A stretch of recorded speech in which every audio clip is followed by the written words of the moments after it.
What is the biggest reason, the most commonly used reason for you to say no? Well, some of the obvious ones are don't have a license, not in the state of Florida, or don't have matching money. But kind of more qualitatively, not a leadership that we can buy into, or understand the technology but don't understand all the steps to getting it to market. So similarly, we look for some nexus with the state of Florida. We can sometimes stretch that definition. We did invest in a company where the CEO lives in Palm Beach County, but the scientific team in the lab is in Louisiana, of all places. So we really do want to get on good deals, but there has to be some nexus to the state for us because that's all our members are here. I think that most often, sometimes things come to us that are exciting or interesting. They're just too early. That doesn't mean like we want to break the, never talk again. We find that some of the investments, some of our most successful investments have kind of evolved over a period of a couple of months or a couple of years. There's an engagement. You get some great feedback. Every contact you have with an investor, potential investor, they'll give you feedback on why they're going to say no for now. And if you really take that, digest it, and try to take corrective action or to improve or tack or pivot frequently, you get it right. And we've seen that time and time again. So I would say if you don't yet have proof of concept, it's a little early. We wouldn't invest in helping you build a prototype. That's what friends, family, and fools are for. Their money. So you kind of raise money from people that believe in you. And interesting statistic: 50% of the friends and family money that's raised, they never expect to see it again. They want to support you. They feel bad saying no, and it just seems like the right thing to do. So get out there and ask and raise that money. And then, so we'd say it's a little bit early, but we like the technology, or we like your patent, we like you. So come back when X, Y, Z. And so don't take the initial rejection as personally, but take it as a learning point. Is what I'd say. So your mic is still on. So I'll actually just echo that. The main reason we turn ideas away, they're just not at the appropriate stage or appropriate for our strategy. And so we try to be very clear in terms of if we don't think it's right for our strategy, we'll refer you to people that we think it's appropriate for. That's why it's important, to your point. If somebody says no, ask them why they're saying no, have an understanding why they're saying no. We have a fairly sophisticated system actually of keeping track of ideas where we like them, but they're not the appropriate stage, which happens to be a lot of the ideas that we look at. And we'll post in our internal system and look back at them 6 months, 9 months later. And I'm actually working on something now that we looked at about more than a year ago. It wasn't appropriate. It came back, and now it's actually appropriate. We're going to end up making investment. So making sure that you follow up and you understand why somebody's saying no, I think is extremely important. So in a similar vein, what would you say, is the biggest reason that in the end those companies fail?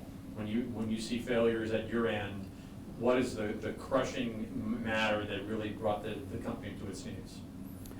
So I'd say the biggest issue we see is where the management team, and this is where experience comes in, is not flexible enough to the situation on the ground. So a lot of times you start with the plan, and because of a change of the regulatory environment or the reimbursement environment, you have to change course. So a lot of times people will just stick to the original course and not ask themselves enough, does it still make sense to do whatever we start with? And then we try to be helpful from that perspective, where we look at so many different companies when we can ask you the questions that we're seeing at other places. But as a management team, and it's something else I mentioned, you have to be flexible enough, even though it's your baby, if somebody's asking you, they're trying to be helpful. And so ask, why are they asking these questions? Maybe I need to take another look at it. So not being flexible enough. Allison, same question. Well, the Institute has been investing for about 3 years now, so fortunately we really haven't had that group of companies have significant failures yet. But another thing that, if not leading to failure, can certainly lead to a lot of angina is when a company has an opportunity to receive funding and doesn't take all the money. Because stuff happens, and a lot of times people don't factor that in, and then they have to go back to the market at a time when they're not in a good position. They're not in a position of strength. I would say focus is a key issue because you're going to, as you move your development along your development trajectory, the ground will shift, the market will shift, technology will change, And it's really key, on one hand, to be responsive and flexible, but on the other hand, to keep focused on developing a group of assets, a property, whether it's data, animal models, patents, regulatory approval, et cetera. Keep that in a nice tight bundle moving forward. I'm kind of talking about therapeutics right now, but the point is, it's not like, it's so different from the academic realm. The culture is different, the incentives are different, and the personalities are different. And you have to, I think, as an inventor, sometimes understand that less than 1% of 1% of inventors actually are really good commercial managers. And so commercial managers are built and trained to function, assemble, work, motivate, incent, compensate, discipline teams. Academic researchers do that, but in a very unique, rarefied environment. So, and I don't think there's a full appreciation for what it takes to do commercialization. And it's a very unique skill set, and it takes very integrated, cross-pollinated teams. And there are managers out there that can do that. Some are very gifted at it, and oftentimes the inventor can't appreciate that. They want to do it all. They're afraid of giving up control, rather than allowing that wonderful invention, that brilliant invention, to be commercialized. They really want to stay and almost be the shadow CEO, and that can destroy a company. Seen it time and time again. If I can just add to that, the point you raised about not raising enough money, a lot of the times when I've seen that happen, it's usually with an entrepreneur who's trying to hold on to the equity in the business. And they'll come to us and say, hey, I need $15 million. But when I look at your projections, your plan, you actually need more than 15. And so you end up in a situation where the company is failing because you didn't raise enough money. And so there's situations where we really like the company, but we say, we don't think you're raising enough money, you need more money. And sometimes it's a perception issue, you're being a financial investor where they think you're just trying to take it away from them. But it's, as an entrepreneur, taking time to think, what exactly do I need this, how much money do I need in the company to take it to the next milestone? And being smart enough to say, I know that might involve me giving away a little bit more, but at the end of the day, the company does better and I do better as well. I call that personal pan pizza syndrome. So if you're an entrepreneur that wants your own personal pan pizza and you want to eat the whole thing, you're not as fundable as someone who is prepared to take a smaller slice of a potentially much bigger pie. So in that vein, for all of you, seeing that the majority of the folks in the audience are probably scientific researchers at some level, technologists, MDs, what's your advice to people at that stage inside a university who are now probably not in a position to take on a CEO role? What's the advice? What kind of role should they be looking to take on now? Well, I won't say there's one role, one size fits all, but some of the different opportunities for a researcher. Let's say you want to stay at the university. Most universities have a provision that will allow you to spend some percentage of your time as a consultant. You can be a consultant to the company. You have the option of accepting sponsored research money from the company and continuing to work on the technology in your lab. You have the option to be an advisor to the company. There's a number of ways in which you can continue to be valuable to the company, and in a way I shouldn't say this perhaps, but most researchers are really critical to the ongoing success of the company because you've created the technology. I would just add to what Allison said in terms of, I'm thinking kind of a university spin out, but you can be critical in assembling a really high-powered scientific advisory board. If you can co-opt and include and bring on board all the thought leaders, whether they're agreeing with you or they're maybe slightly disagreeing with you, but get them under the tent. You want them under your tent. And I understand there's some competitive concerns, but at least you can all, the job of a good scientific advisory board is to be brutal on your science. Because it's so easy early on, everybody drinks the Kool-Aid, everyone's feeling great.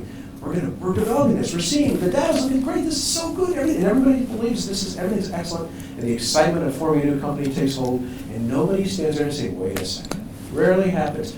You need experts who are critical thinkers there. That's the job of the scientific advisory board.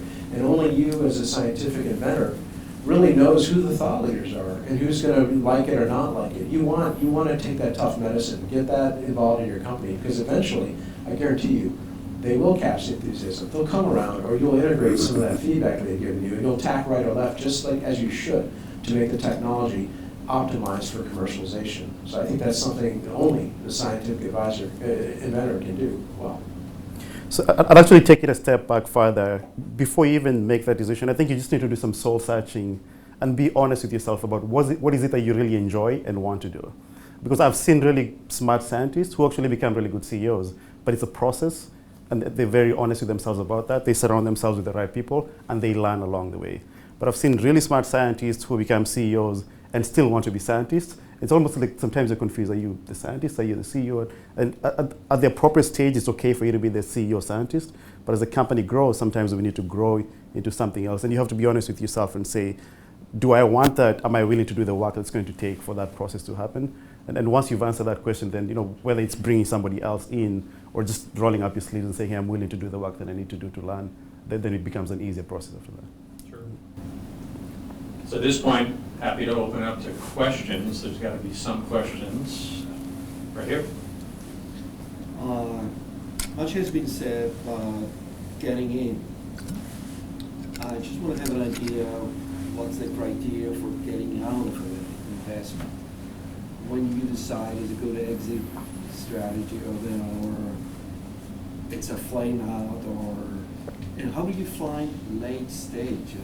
I'm just confused here about early stage, late stage, middle stage. If you could define that a little bit for us. Sure. So the question is, how do you get out? What's your exit plan? How do you get out of a bad deal? How do you get out of any kind of deal? And then how do you decide early, mid, late stage? Well, as I mentioned before, the Institute's portfolio is still relatively young, so we haven't had any equity exits yet. But as a former institutional investor, I would look at any exit opportunity. I would look at the company at that stage and say, if I were going to invest today, would I invest in this company now? And if the answer is yes, and I had the opportunity to maintain my stake, I would do it. And if it's not something that I would write another check for at the current valuation, then it would be time to exit. In terms of stage of company, it's not it's very specifically. It's not like a standard. So you can talk to one person who would say seed stage is this, and another person would say seed stage is that. And the same is true of other stages. I hit them in reverse order. We look at stage in terms of like timeline, budget, and major hurdle. First to actual product sales, and then after that, that's one realm. Are they 18 months to actually get the first customer? Is there any regulatory clearance they got to get? Whatever. How much money do they need to get there? And then after that, it just becomes kind of a different brackets of revenue. We think of revenue 1 to 3 million. The company's kind of at a certain stage. 3 to 10, okay, different bracket. We kind of mentally put them in those different buckets like that. And the other thing is valuation. Their companies sometimes might not be that far along, but their valuation, they swear they're only going to take money and 50 million pre-money. All right, you need smarter investors than us. We're just not. That's that's late stage for us, so we just don't do it. Not that they're wrong, not that we're going to argue about it, but we have defined, for us, the sweet spot evaluation is between 1 and 7 million pre-money, but we'll look at up to 20 million for pre-money.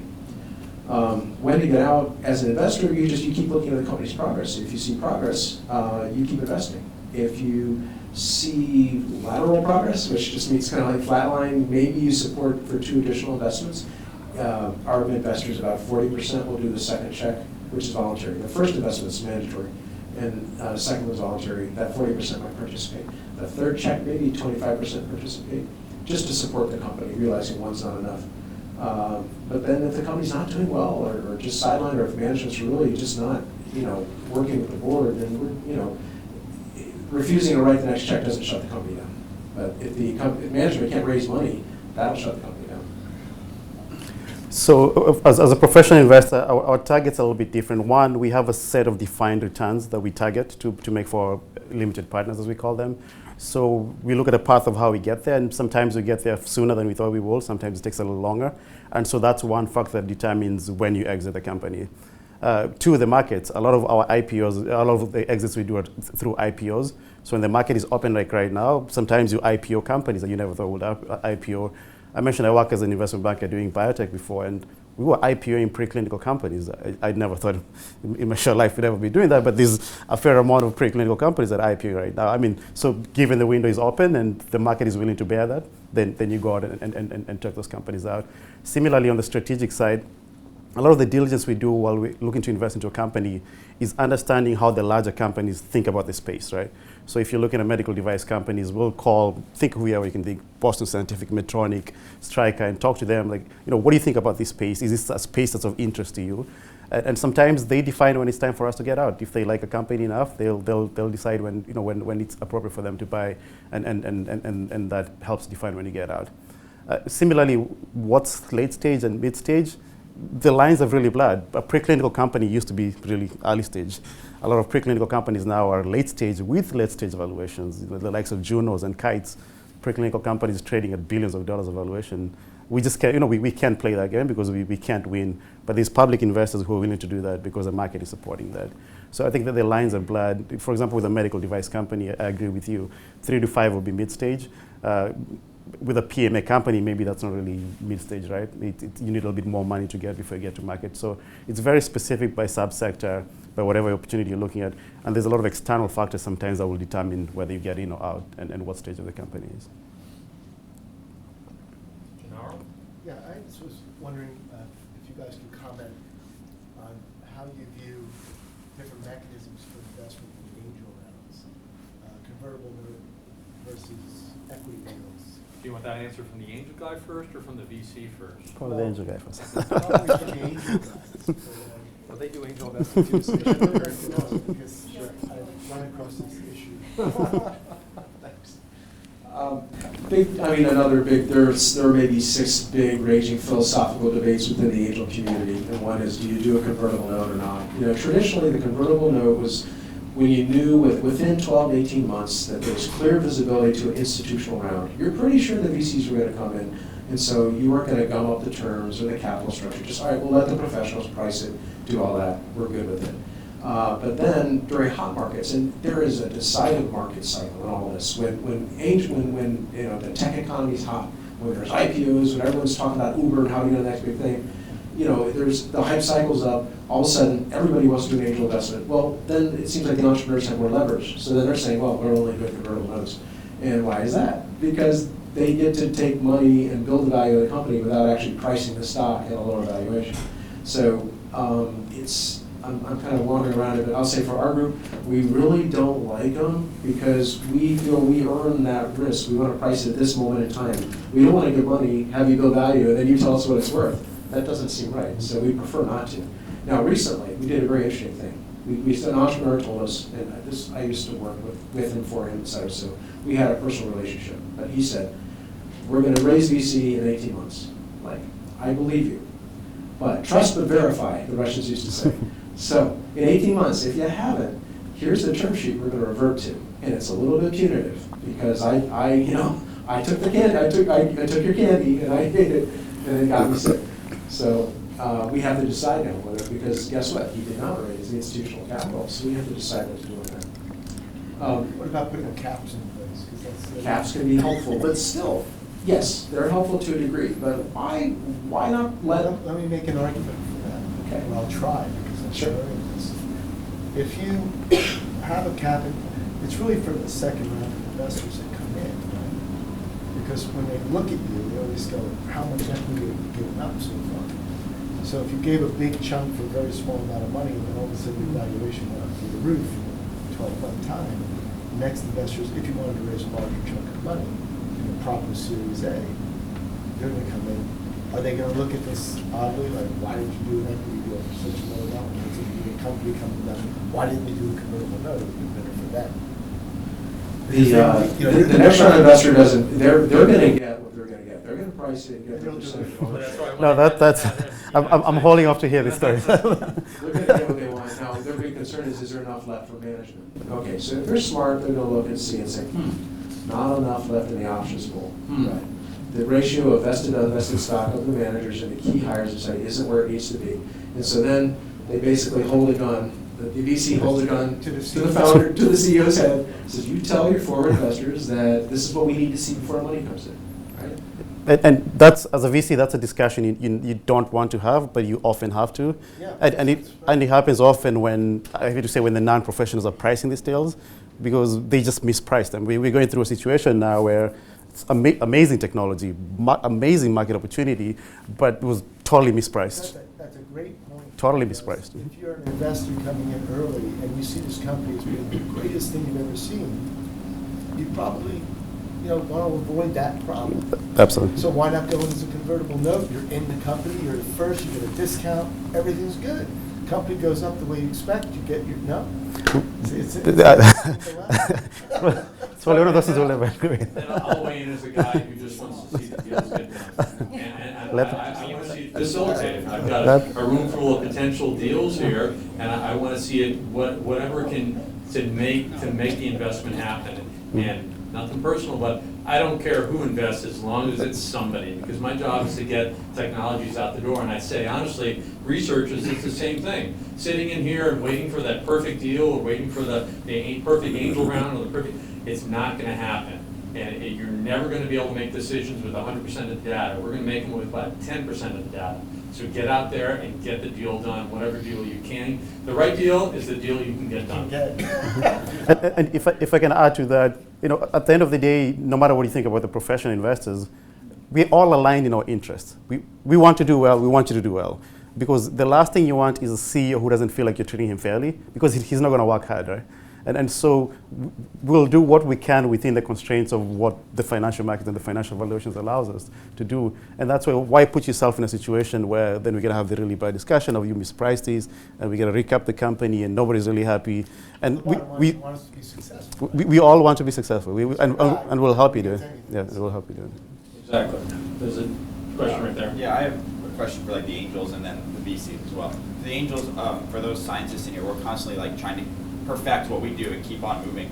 At what point do you think it's important for us to say all right, we have a sustainable business here and we're ready to start seeking funding in our business planning? At what point is it safe to take on investors and what you guys look for? And the question for the VC, this is more of a personal question. You mentioned Puma and Kite and those kind of things. Do you think the valuations have gotten to be to the point where it's unsustainable as a market? Even though the free market, you have lay people who are investing in the free market who necessarily can't keep a Bluebird or something like that at the market cap that they currently have.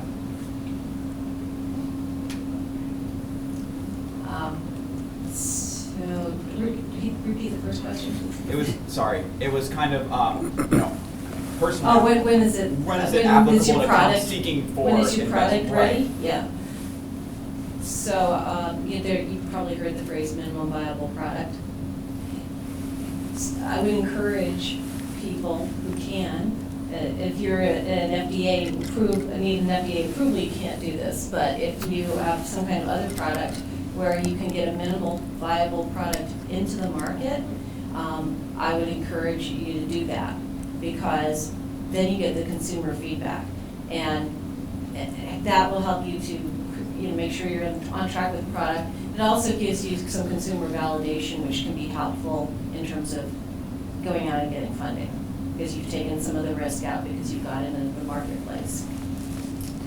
And I'll let you answer the question. So I'll start off by covering myself. A lot of the companies you mentioned were old clients, so I can't say whether they're fairly or not fairly valued. What I'll tell you is, I think we all believe in an efficient market, and if the market is really efficient, then it's going to price deals at the level they need to be priced at.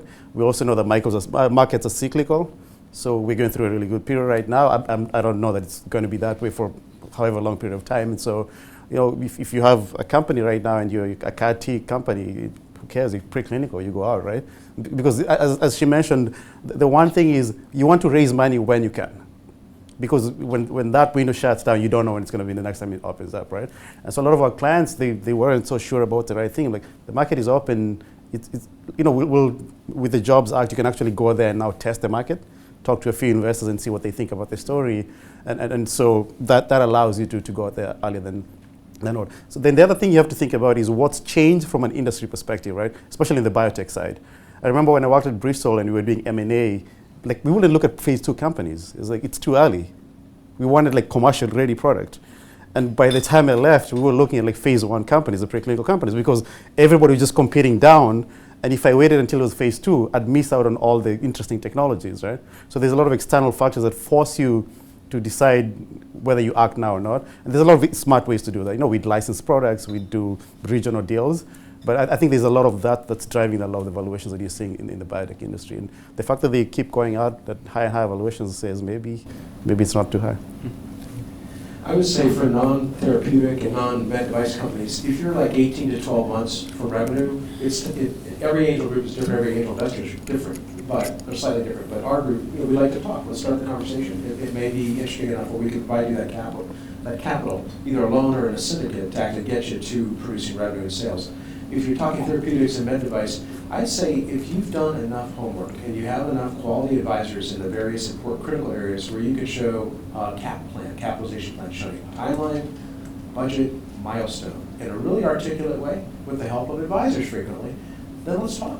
You know, we've done therapeutics deals, we've done med device deals 3 years out. We've done, some of these are still 5, 7 years out, you know, not by design, but the point is there is an appetite for that risk. And a good diversified portfolio, there is a place for therapeutics and med device. But you got to do your homework, honestly. And the only other caution, the challenge of an academic researcher and inventor is you constantly want to improve and invent and make it bigger, better, you know, because that's the way you're wired. You know, that's your gift to the world, but you got to lock it down, the minimum viable product. There'll always be time for the second generation, you know, and why not charge people for it? Through a sponsored research agreement or through new patents, new royalty, but don't constantly invent. I mean, unfortunately, that's the nature of inventors. So there's a question in the back. Get you. Go ahead. Thank you. Same as the questions before, this goes part for angel investment, part for more sophisticated. What is more important for you, IP, intellectual property, or sales? There's always these questions, and you can say, well, it depends, right? But lately, following technology investments, you can see how the market is really, really focused on sales and making sure that you can have a good distribution channel and your product can be marketable for and meet your targets. But IP is really important. So you always have that question, what's more important for you?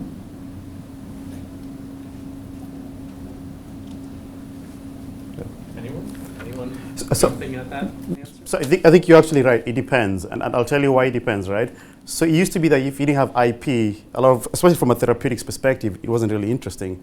But now, for example, with orphan drug exclusivity, it doesn't really matter if you don't have IP or not, right? We're looking at a company right now that has no IP at all, but they have orphan drug designation. They're going to be the first to market. They have 7 years of exclusivity.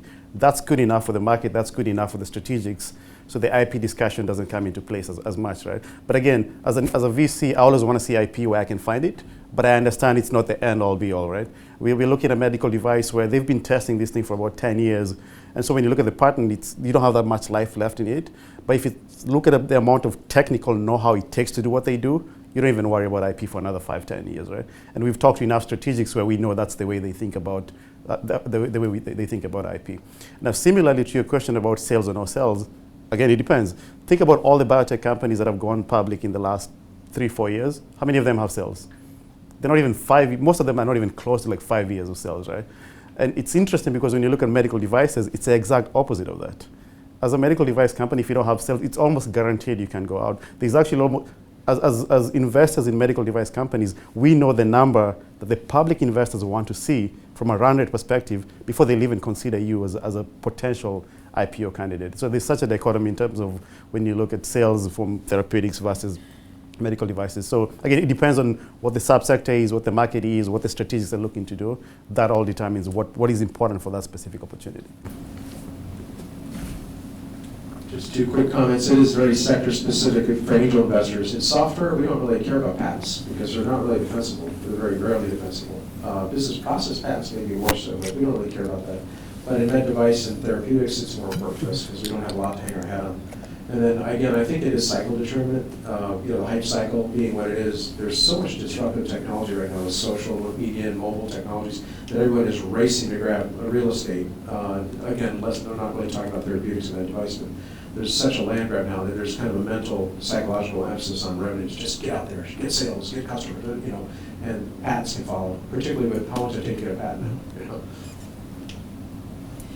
I think sometimes the term IP is assumed to be equated with the word patent, and they're not the same thing, and that's kind of what you were talking Yeah, about. funny. There's copyrights, there's know-how, but I think that the thing that ties them together is it's something that is a sustainable competitive advantage that you have that's in the form of an idea or a knowledge. And in terms of revenue, different investors are willing to take different levels of risk. And the less risk they are willing to take, the lower the return they have to accept. So to some extent, revenue would depend upon the type of investor that you're talking to. If it's a more risk-averse investor, they're going to want to see actual revenues. If you have an investor that is willing to take more risk and they want more return, they'll be willing to go at something in an earlier stage and a lower valuation so that they can make more upside. Because he's a good friend, Paulo?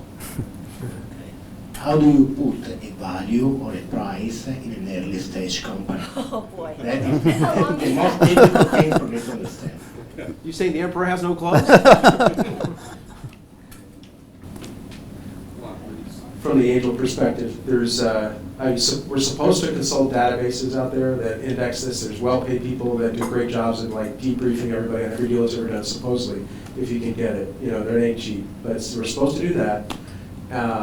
Comps are really, really king. What is my house worth? I look and see the left, right, what's sold recently. And we constantly talk deals with other investors. We kind of know. And so there's a couple, it is subjective, but there's like, wow, great manager, hot space, some IP, okay. I know we paid in the past for that. I know we lost out on a recent deal, so I have to be a little more sensitive on valuation. But frustratingly so, it's highly subjective for angels. But again, we think of, again, there's kind of profiles, and they do seem to reemerge in every cycle in every industry. The key things, how unique is the product, how differentiated is it, how complete and experienced is the management team, how defensible protected is it, how much money does it take to get us to an exit, that kind of thing. I mean, all these little things. I put you go to any good VC's website, or maybe some angel groups, you'll also see what they look for. But that's kind of how we do this, and we're constantly talking with other angels, other angel groups, et cetera. And sometimes it's not our choice. We don't get to lead, we follow, and we look and just decide, do we like what's put on the plate? Will we eat it? Fortunately, at the Florida Institute, we don't lead equity investments, and so we don't have to make the valuations. But I can tell you that there is a report that comes out quarterly called the HALO report. Can't remember at the moment who puts it out. Angel Resource Institute. Okay, the Angel Resource Institute. And that will give you some information on where early stage deals are being priced. And unfortunately, sometimes it's just if you are pre-revenue, this is the going rate. Pre-revenue in this market, this is the going rate. And but you know what? That's just the first round. And I think it's so unfortunate when a promising company is, going for that last million in valuation and they miss getting the investment. I think the median that came out, the last report for all industries, was 2.7 for an angel deal. That's just the median. So. And just one other thing I'll say is that the valuation is just one piece of the deal, because there are many other terms that have to all be taken together to determine if a deal is a good deal for you. So I fully agree with that. As a VC, we have comps. Like if you came to me with a phase 2 molecule for prostate cancer, I can give you a sense of this is what they should be trading at. Now again, what that's trading at changes over time, to his point. So the idea that preclinical oncology companies, if you have the tag CAR-T behind you, you're a $1 billion company. It's because everybody wants to be CAR-T, right? Is that going to be the same 2 or 3 years from now? No. But if you had a CAR-T company now, I'd tell you, price it up, whatever the market is willing to pay for it. So I think it depends with whatever subsector you're in, whatever the market is willing to bear. And sometimes we still have really good deals that we have to walk away from just because we think where the market is pricing it is outside of what makes sense to us. And sometimes you're right, sometimes you're wrong. Can I say one So, last thing on that? Sorry, sure. real quick. Discounted cash flows. You need to show that you have someone on your team or some advisor that can do them, but we don't look at them for valuation. Okay, so don't even fool yourself on that. Don't put them in the day. We need to wrap up. There'll be a little bit of time afterwards. I'll take moderator's prerogative and ask for the single word response. Biotech, pharma, tech, software, are we in a bubble now? Enoch? Depends. Yes, go. I think valuations are a little bit outside of what I think is acceptable. Right now, the Goldilocks economy, it's good. It's good. Next 18 months, and then the silly season starts. Okay, so we're not in a bubble yet, is what you're saying? Not yet. You talking about the private, which market are you talking about? The market you're in, are you in a bubble? No. Okay. Again, my prerogative, our next C2C next month is, what date, Autumn? June And 30th. June 30th, right back here, same thing. Yes, the strategy is patenting, about IP, patenting biotechnologies. If you are not on our distribution list, please get with Autumn, Ben, anybody else in my team, and get your name on there so we can notify you of it. I'd like to say thanks to our panelists very much and give them a round of applause. And thanks for you for coming out tonight. 10-second shameless plug from each of us. Sure, absolutely. Thanks. Sorry. If you're an entrepreneur, please go to our website, submit your plan. Even if you're too early, we'd like to get to know you, see what you're doing. Absolutely, we're friendly, we don't bite. If you're an investor, we'd love to have you come to one of our dinner meetings. We meet every month. This Wednesday, just see either Bob Williamson or myself, and love to see you. Shameless plug. Absolutely. If you have a company that needs funding, come to us. If you're not the right person for you, we'll refer you to the right people. Shameless plug. I think I made my plug during my talk. And if you're a researcher for me, my shameless plug, give us ideas. We want your ideas to convert them into patents. Thanks.